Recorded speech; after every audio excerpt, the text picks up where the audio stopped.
In nome di Patri, Filii, Spiritus Sancti. Amen.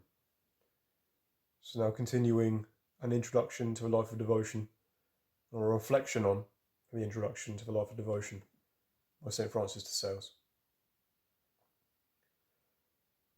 There are diverse kinds of friendship, according to the diverse kinds of intercommunication, which in their turn differ from one another according to the diverse kinds of things which are communicated. If they be false and vain things, the friendship is false and vain, and if they be truly good things, the friendship is true. And the more excellent and good things are, the more excellent will the friendship be. So in light of this passage, I think there's a few different things to clarify. First of all, I want to distinguish friendships from mere associations with people. Let me explain. So as I mentioned in a previous session, the Greeks give different types, they have 4 different words for their different conceptions of love, right? One of them being agape, as we said, is the divine version of love. Eros, which is romantic, storge, which is familiar, but then they have another type called philios, which is their idea of friendship, or the love which characterizes friendship. Now, they would explain it like this. If you were in a group of people, who you might otherwise call friends, but let's say you just go drinking with them every day and then play games or share stories and jokes and gossip and that kind of thing. The Greeks might say that these people are people who they might be companions, but they're not friends unless you happen to share some special passion or aim with those people. And it is that aim, that mutual interest, intent, desire, focus, that is actually what creates the character of genuine friendship, right? So that's the definition of actual friendship from what I can tell. And St. Francis uses this word intercommunication, but I take that to mean the shared thing, the thing that is communicated for the friendship. So, or the thing that the friendship is in communion for, I suppose. If you and your friend are both passionate about astrophysics, right, and that's the reason why you get on so well, then that will be your intercommunication. Now he says, so that's friendship as distinct from merely being acquaintances, right? But now St. Francis says that there are true friendships and false ones. And those false and vain ones are those that are based on a shared aim, which is itself false and vain. So we could, for example, imagine a couple of young men who get into business together and they are passionate about this business. But why? Because they want it to make them a lot of money. And especially because they want that money to serve their own vain, frankly, immoral interests, right? So they want to have a big house, big car, do lots of drugs, have sex with lots of women. That is what they're earning the money for, right? For greed's sake. So in that case, they would actually have philios by the Greek understanding. But by St. Francis's understanding, their friendship would not be good. It would not be true. However, if these same young men put all their focus onto charity or the pursuit of wisdom and the love of truth, the pursuit of beauty for the sake of beauty and the reverence of, say, God, in particular, if they put all their interests on God himself and the life of devotion, then their friendship would be true and would be a genuine and good friendship.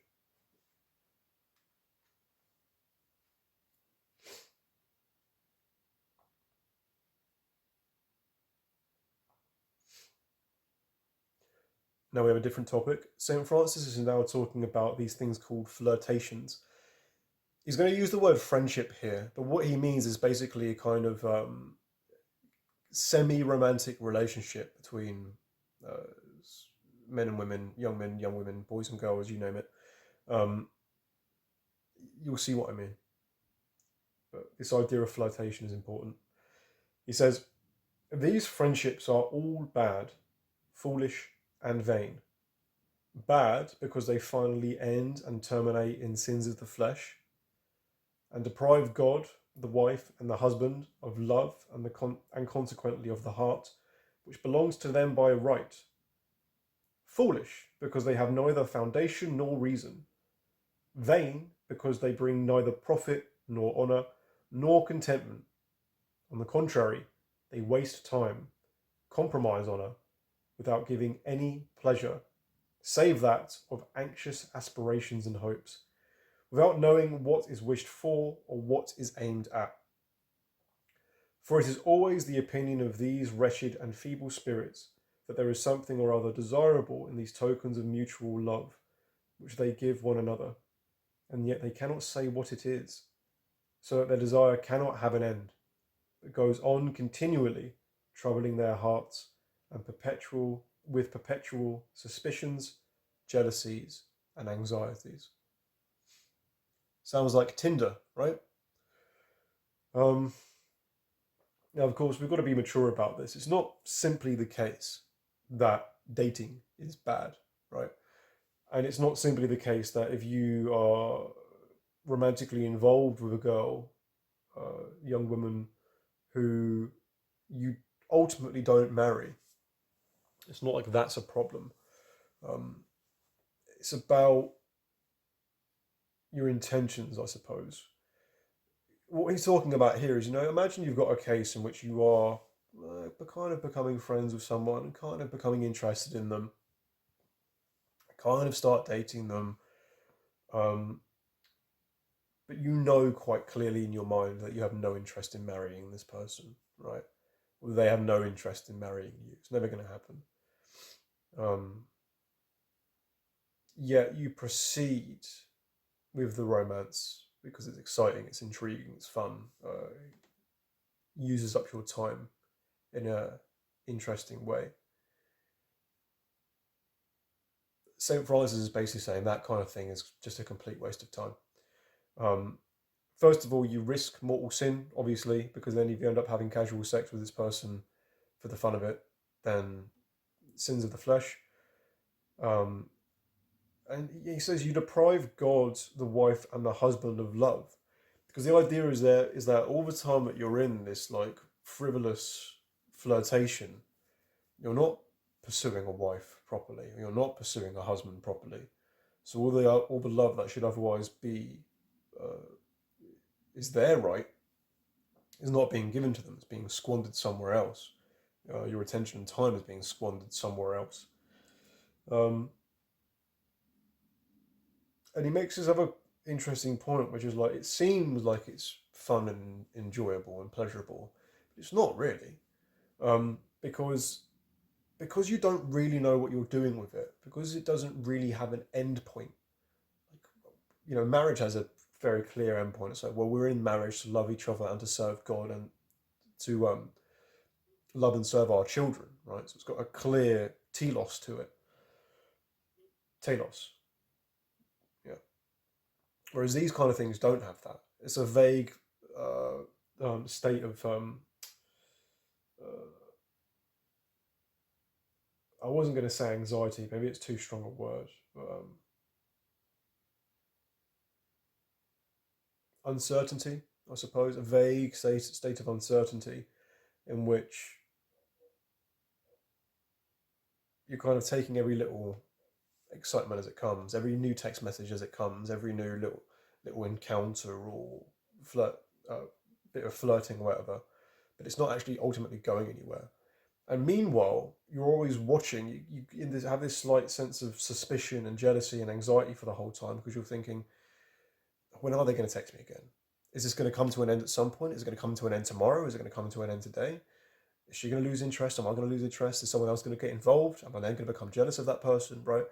All these other, all this like clutter comes into it. Right? It's just clutter. It's a way of cluttering up your time. It's a way of cluttering up your emotions. It's a way of cluttering up your attention. And so that is why ultimately he's saying it should be avoided.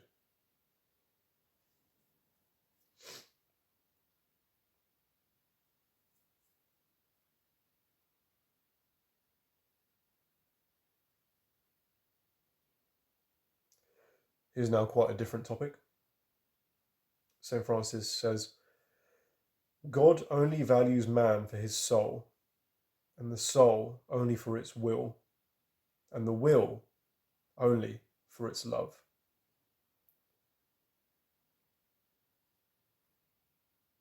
Love is the beginning and the end of why we're here. In a nutshell, that is our entire purpose, right? We were made in love, out for love, by God, in love by God. And we are made to love him back. And so this is an absolutely core point when it comes to theology, and understanding the entire Christian ethos. And it is the answer to the problem of evil as well, right? Why does God allow men to do bad things?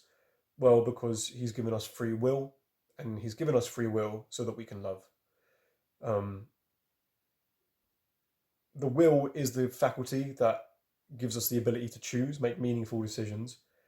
And we cannot love something, really, unless we can meaningfully choose to, right? We all know that you cannot force someone to love. It must be given freely. And that is why God has given us our souls, which have a will, that allow us to do that.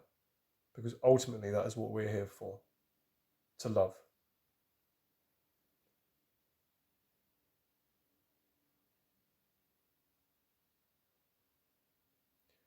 We're jumping back into the topic of friendships again now. And he says, but if your mutual and reciprocal communication, again, that joint aim or intention, reciprocal communication be founded on charity, on devotion, on Christian perfection, O God, how precious will your friendship be? It will be excellent because it comes from God, excellent because it tends to God, excellent because its bond is God, excellent because it will endure eternally in God. Oh, how good it is to love on earth as we shall love in heaven, and to learn to cherish one another in this world as we shall do eternally in the next. So I'm not going to say too much more about the first part of that. I think we've basically already covered it, right? The idea that you have that same mutual intention, that same mutual goal. And if that's pure and good and true, like the life of devotion itself, then indeed your friendship will also be an excellent, godly friendship. He also made this cool point, which he said, how good it is to love on earth as we shall love in heaven, to learn to cherish one another in this world as we shall do eternally in the next. I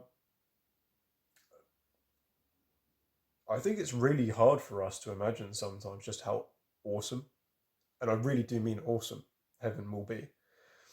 And one of the ways to understand it or appreciate it is everyone is just great when you're there, right? Um, you have to imagine a place in which every single person you come into contact with um, completely personifies perfectly all of the Christian virtues. Everyone is perfectly patient, perfectly charitable, perfectly wise, perfectly kind, uh, perfectly well-humoured, right? Perfectly joyous. No one lies, no one cheats, no one tries to deceive, no one is unfair. And so everyone you come across will just be an absolute delight to be around, right? Especially because you're going to be able to reciprocate that yourself as well. Um, so he's basically saying try and practice that on earth, right? Start trying to live that way. Um, and then you might get a glimpse of just how pleasant that kind of thing is going to be. I didn't really do it justice then, but hopefully you see what I'm trying to say. Now we have an actual example. Saint Augustine testified that Saint Ambrose had an incomparable love for Saint Monica because of that rare virtues in which he perceived in her, and that she on her part loved him as an angel of God. So they perceived the fulfillment of the Christian virtues in one another. Um, and loved each other for it.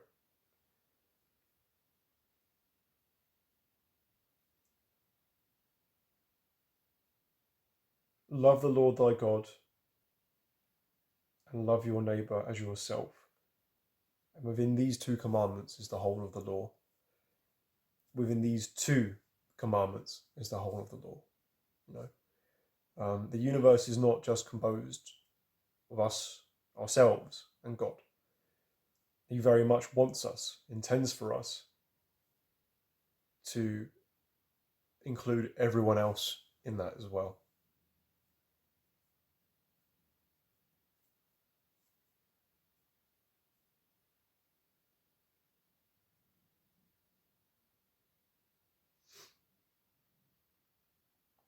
So now he gives a little bit more advice, and keeping in mind that not all of our friendships, yeah, are going to be completely perfect, and we're not all going to be friends with saints. So um, it doesn't matter. We should still uh, cherish those and live out those friendships as well as possible, right? Anyway, he says, we must indeed love our friends, notwithstanding their imperfections. Indeed. But we must neither love nor receive their imperfections, for friendship requires the interchange of good and not of evil. There's a bit of practical advice there. Friends that you have are going to have to treat you in this way, and you will have to treat friends like this as well. If they have perfections, don't pick them up. You know, we can fall into the habit of emulating our friends because of how much we love them. And indeed, if we are aimed in the same direction as well, that can also be a motivator. But if they are making mistakes in their character, which you know you shouldn't emulate or you don't want to, be conscious of that and still keep your own personality in check. And do not use their shortcomings, their mistakes, as an excuse for you to copy them. Um, Indeed, that actually makes you more of a candidate for inspiring them to be better people, right? If you can make your own habits better, and they love you as well, right? Mutual love in the friendship, then that could encourage them. That could soak into them and make them better people. Saint Gregory Nazianzen testifies that many, loving and admiring Saint Basil, were carried away so far as to imitate him, even in his exterior imperfections, in his manner of speaking slowly, absent-mindedly, and pensively. Right. So all of those things aren't ideal. The fact that he spoke too slowly and he was absent-minded and that kind of thing. But because people loved him so much, they started to copy everything about him, even those things which actually weren't very good. So that's what he's saying.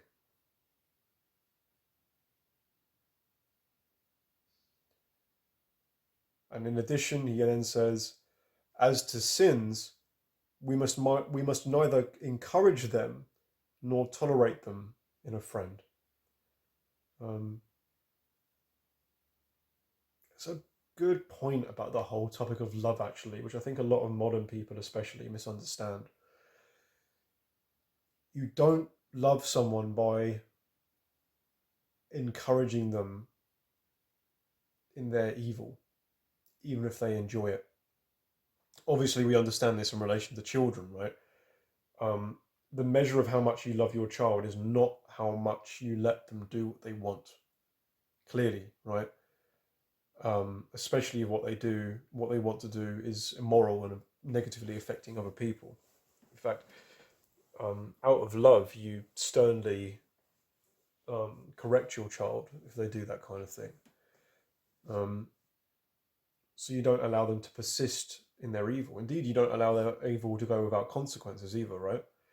Um, so it's a similar theme here. Obviously, it's different because the relationship between a friend and a friend should be different between a parent and a child. But um, you're not really doing your friend any favors if you're encouraging them to sin more or making it easier for them to do so, right? Um, the greatest good you can do for your friends and your family and your children um, is to help them live in the love and the service of God.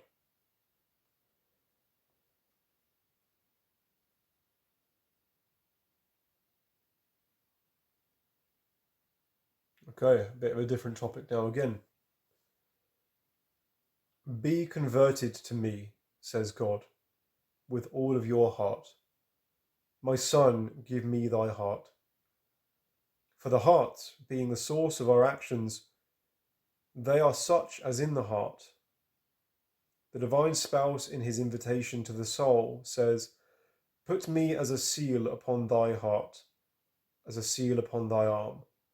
Yes, truly, for whoever has Jesus Christ in his heart has him soon afterwards in all his exterior actions.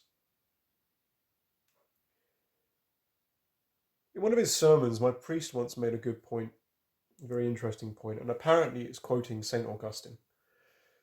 Apparently, St. Augustine, or one of the saints at least, said, the whole of the law can be summarized this way: love God and do what you want.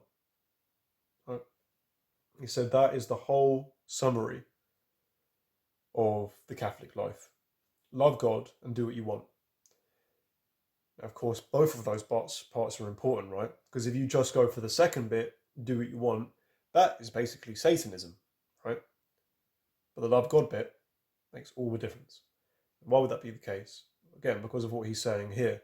If you inscribe the love of Jesus Christ on your heart and you love him dearly with your whole soul, then the effect of that will be that you won't want to do anything that offends him. None of your actions will want to be contrary to him because your heart will keep them tethered to his service, right? So if you begin with that, if you begin with devoting your heart to Christ, then drawn along with that will be your actions, your thoughts, your intentions, and then they will be good and fruitful for him.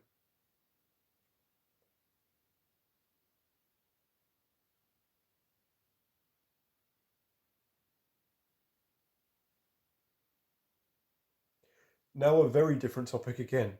On the subject of fasting, gives it a bit of a practical spin to it. Okay, St. Francis now says, young persons whose health has been impaired by excessive fasting readily turn to daintiness. Then he continues, we are greatly exposed to temptations when our body is too much pampered and when it is too much weakened. For the one makes the body insolent in its comfort, and the other makes it desperate in its discomfort.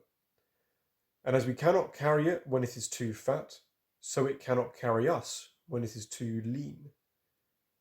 The want of this moderation in fasting, taking the discipline, wearing the hair shirt, the other austerities, makes the best years of many useless in the service of charity. I think we've touched upon this theme before. Basically, the idea is that things like fasting are not good in and of themselves. You know, we're told that we have days when it's we're obliged to fast. But for that reason, it's not good or even appropriate. It's not appropriate or even good to fast all the time. All the time.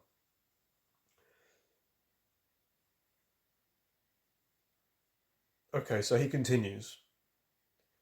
Would they not have done better to have treated it fairly in a manner suitable to the duties and works to which their condition of life obliged them? Fasting and work subdue the flesh and bring it under. If the work that you do be necessary for you, or if it be very useful to the glory of God, I would rather that you should suffer the labour of the work than that of fasting. This is the mind of the Church, which, for works useful to the service of God and our neighbours, releases those that do them from the obligations of fasting. Even when it is commanded, the one has the labour in the fasting, the other has it in the serving of the sick, visiting prisoners, hearing confessions, preaching, helping the afflicted, praying, and such like exercises. The latter labour is worth more than the former, for besides subduing the body to a like extent, it has much more desirable fruits, and therefore generally It is better to keep our bodily strength more than is required, than to weaken it more than we need. For we can always reduce it when we will, but we cannot always restore it when we will. He continues. Oh no, I'm going to leave it there because the next paragraph is different. So just to wrap that up quickly, he said, if you have work to do and that requires you to be good in health and strong, don't fast too much because you won't have the strength to do it. Now, if that work that you need to do needs to be done in the service of God, then making yourself too weak to do it will be an insult to your station and go against your duty, right? So you can't just take something that we are otherwise told is good in particular context because it's a type of holy work, like fasting, and then it can be abused, right? You can't abuse that to then weaken yourself such that you cannot carry out the other stations of your life. Again, very commonsensical, very natural if you really think about it. A crusader has to walk a couple of 100 miles to the Holy Land to swing a sword, and then you can't practically live like a desert hermit at the same time, right? Who eats nothing but a couple of locusts every day. It's not that the hermit is living a bad life, but it's that the way he lives is not suitable for the crusader. And if the crusader lives that way and weakens himself too much in the process, then indeed, he's not properly doing his service to God. Okay, so St. Francis continues to say, I think that we should greatly reverence the words which our Saviour and Redeemer Jesus Christ spoke to his disciples. Eat such things as are set before you. It is, in my opinion, a greater virtue to eat without choice what is set before you, and in the other, in the order in which it is set before you, whether it be to your liking or not, than always to choose the worst. For although this latter way of living seems more austere, nevertheless the other has more resignation in it, for thereby we renounce not only our own taste, but also our own choice. And assuredly, it is no slight austerity to turn our taste about every way, and keep it subject to whatever it meets with. And moreover, this kind of mortification makes no show, no inconveniences to no one, and is singularly suited to life in the world. A very interesting passage, I think. Again, the idea that because mortification has value, people then might conclude that to always want and ask for the worst possible thing is therefore good. And St. Francis is saying no, not necessarily. Indeed, in many cases where he thinks that's wrong by the sounds of it. Instead, it's better to simply be willing to accept whatever comes your way. It ties to a bigger topic in many ways, right? Because if we understand, I think if we understand God's providence properly, everything that is put before us, both literally in this sense, like in terms of food, but also more figuratively or more broadly, everything that is placed before us is placed there in some way by God, or at least he allows it to be placed there before us. And so if we have the attitude where we're only going to choose the worst, that's also a way of us kind of pushing God's providence aside and saying, no, we only want the worst things. It's our choice that really matters, and that's what's going to define everything. Whereas I think this approach is more like saying, no, whatever will be is what you should find a way to accept or to deal with. And again, that little practical twist where it's like, it's more suited to the world to do that. You can't just, every house you're in, your hosts are going to give you different food. Sometimes it will be food you like, sometimes it won't be.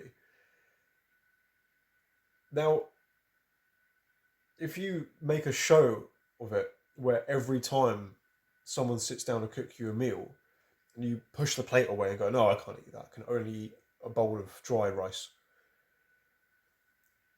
it's going to seem austere, but you're just going to be a pain, right? It's going to be rude. You're going to be an inconvenience to people. So no, just accept what you're given, appreciate it, and deal with whatever comes as it comes. That way, you're dealing with life, God's will, as it presents you with your choices, rather than insisting on your choice in your own way, again, every time, even if it seems austere.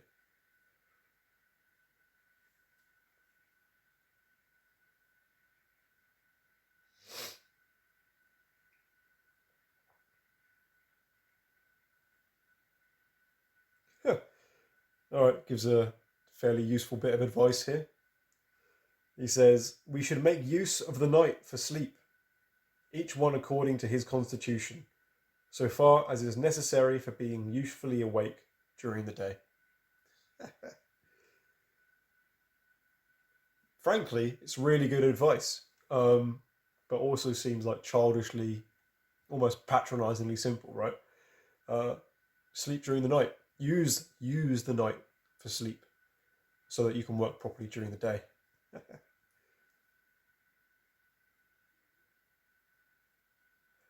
I've spent enough years at university to know that not everyone uses their time in that way.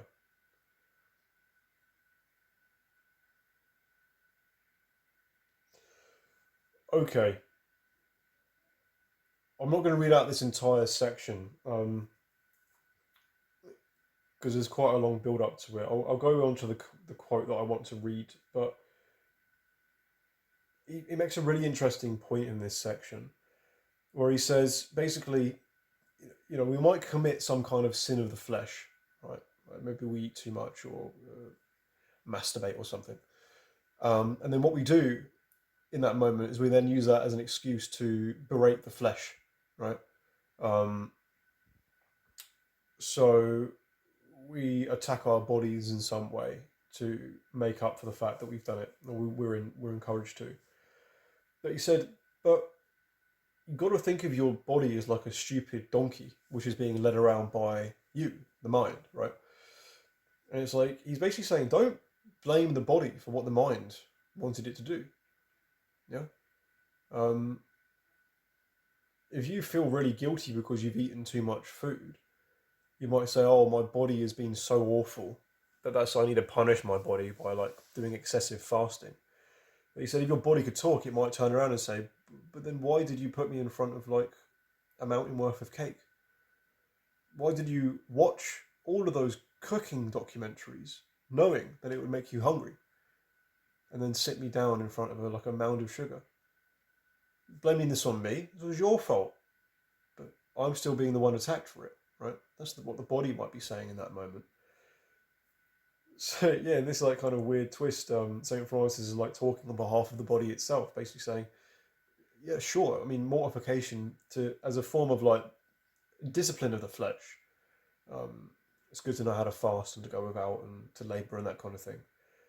But he says, now here's the quote: "To cure ourselves of our bad, sinful habits, it is indeed good to mortify the flesh, but it is above all necessary thoroughly to purify our perfections and refresh our hearts."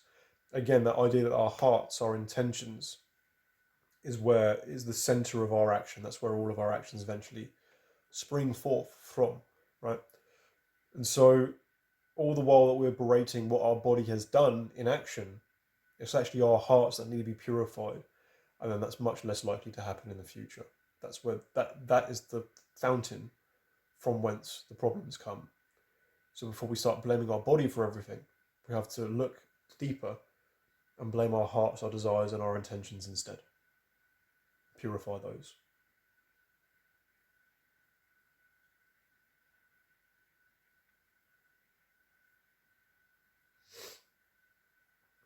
Okay, different topic again. Now speaking of basically the social life. And he says, to seek the society of others and to shun it are two blameworthy extremes. Okay, so to seek the society of others and to shun it are two blameworthy extremes in the devotion. In the devotion of those who live in the world. And it is of this that I speak. To shun the society of others savours of disdain and contempt for our neighbour, And to seek it is a sign of idleness and futility. You must love your neighbour as yourself. To show that you love him, i.e., your neighbour, to show that you love your neighbour, you must not avoid being with him. And to show that you love yourself, you must remain within yourself when you are there. Very interesting balance to try and strike. Right? To seek out the company of people simply for the sake of being in their company when there's no real need to be is blameworthy, because it shows that you cannot be with yourself in your own time and your own space. But likewise, to shun people just because you only want your own company is an insult to them, right? It doesn't show love of your neighbour. So, yeah, balance is key, basically. We should be able to do both.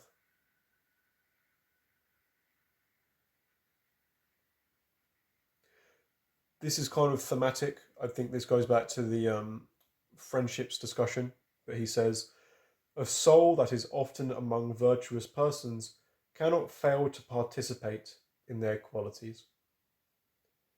Indeed. Um, Goodness radiates from good people and soaks into the people around them. So if you want a shortcut, I think, to improving your character, the kind of person you are, find other people who are like that and spend time around them.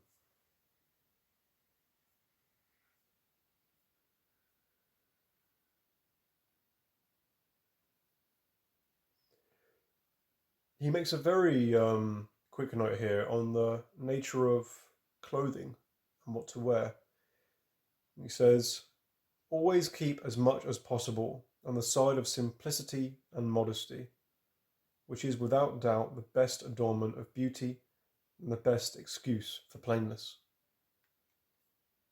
And he goes on to say, for my part, I would have my devout persons, whether men or women, the best dressed of the company, but with the least pomp and affectation.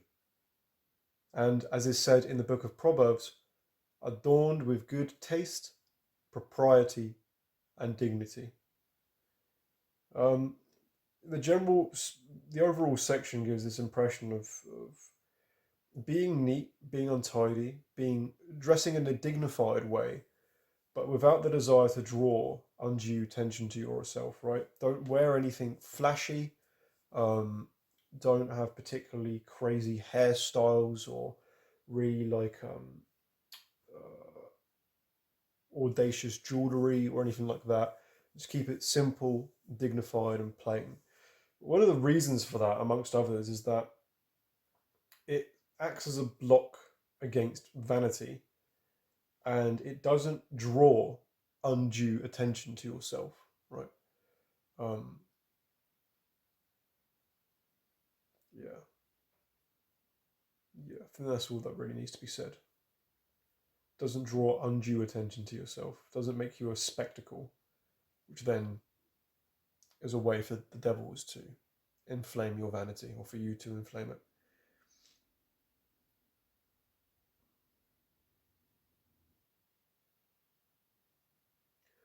Okay, so he moves on to a different topic now. And he says, one of the worst conditions that a person can be in is to be a scoffer. God hates this vice extremely and has in the past inflicted strange punishments for it. Nothing is so contrary to charity and much more to devotion as contempt and scorn for our neighbour.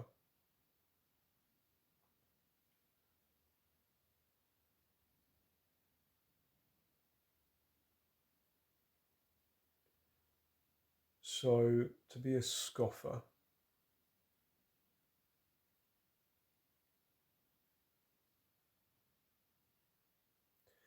basically putting someone down, right? Um,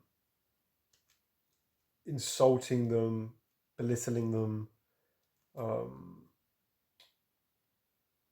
mocking them, throwing all kinds of derision and poison at them, uh, especially if it's behind their back, right? It becomes a little bit, there's nuances to it because there is an argumentative conflict that should be had. But I understand what he means here. Like if you're using your words to try and destroy someone maliciously, I think that's the main key part. The malicious use of your words against someone for the desire to hurt them, for the desire to do evil to them through complete contempt and scorn, um, is very contrary to the life of devotion.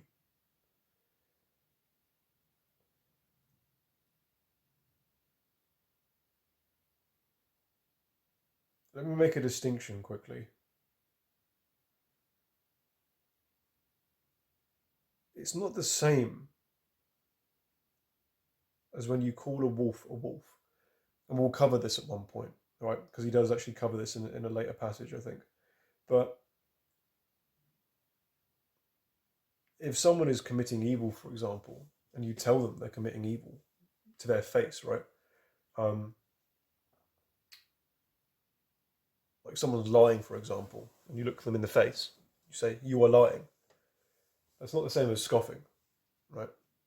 First of all, it's direct, and indeed, you understand, especially in the company of men, that it's very appropriate, very honourable, and just to tell someone their faults to their face when they commit them. Men, in many situations I've seen, need that, right? If someone's being stupid, it's not regarded as scoffing. If you tell him, Bob, what you've just done is stupid, right? You're an idiot. Correct it, and you won't be an idiot afterwards, right? I've seen that in construction situations, for example. Like someone doesn't do the job properly, and you go up to them and say, "That was a terrible job." It's not the same as scoffing, right? It's even if it sounds very harsh. In many cases, that's a different type of constructive criticism. Um, we still want John to do the job properly. Want him to correct it next time. Um, but that fire does need to be brought to the situation. And again, likewise, if someone is constantly lying or obfuscating or being a deceiver, it's not scoffing to outright say to that person, "You are deceiving people." Okay.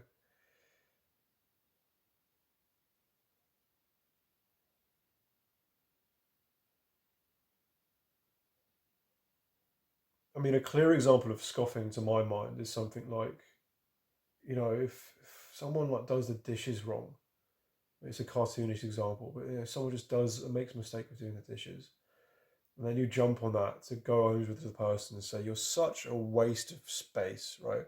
What a miserable waste of pathetic time you are that you can't even do a couple of dishes. You're pathetic.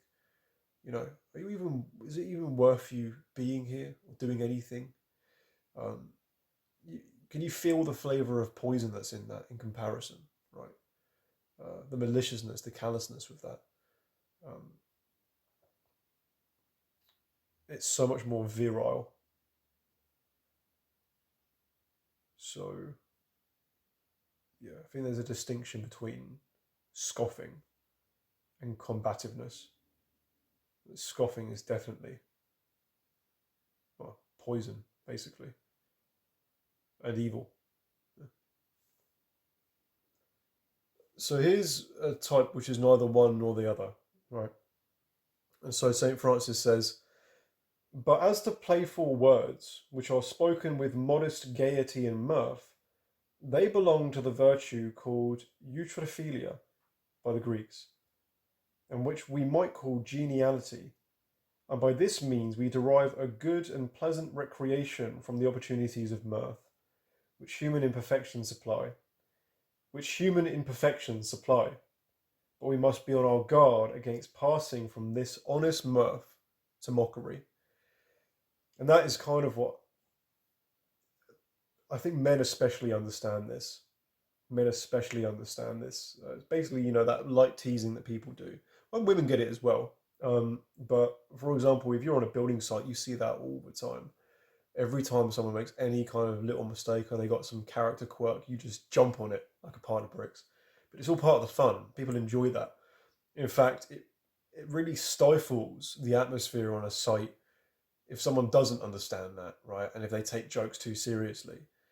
And you naturally just pick up on things. Like, there was a guy I was working with just recently, and because of some tragic accident when he was a child, he was blinded in one eye. Um, but we mock him basically all day, right? Or make fun of him every time he like makes a cut of wood. You can say things like, "Are you sure you did the cut properly? Because we know you can't see straight." Um, how many parrots do you have at home? Do you also have just one hook as well? Um, I'm not really doing it justice, and I've got to try and be polite because of the type of conversation we're in. But I think you get what I mean. But